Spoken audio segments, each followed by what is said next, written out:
Vince Staples has elaborated on Snoop Dogg's presence in hip-hop and how the veteran inspired him as a kid who also grew up in Long Beach. In an episode of Podcast P that went live on Monday, February 12, the 30-year-old MC discussed music, basketball, and making his own show, among other things. During the conversation, host Paul George asked Staples about the Dogg father's influence on him, considering they're both from the same part of California. "I think the best thing about Snoop is that he never felt out of reach," Staples answered. He's never being weird, bro. There's no other way to put it, he's just not weird. Being a kid, I don't think I even realized how big, all him, Warren G. I didn't realize how big all of them were, 'cause you would just see them on a random day amongst their people." He added, "As far as I know, especially with us as children, it was always a positive interaction.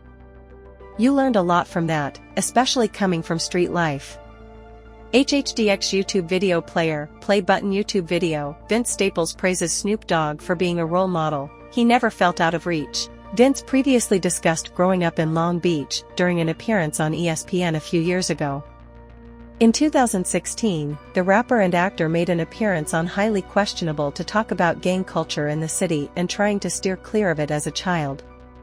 "That kind of directed our path along with other things," he said. "Just getting into the gang stuff, the trouble stuff, all the things that kids fall victim to just being in the wrong place at the wrong time. Gang life is something that's just a part of our community, where we come from. If you think about history of Black people and Hispanic people in Los Angeles County or Southern California in general, that's one of the only things we have culturally and spews from things that had a positive message."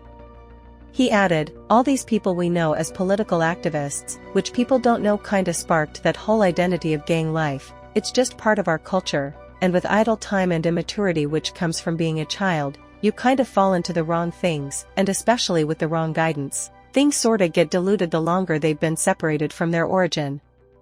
It's just something that's already there, but if you have nothing better to do, you often find time to do the wrong things, and that's just kinda where that fell into place."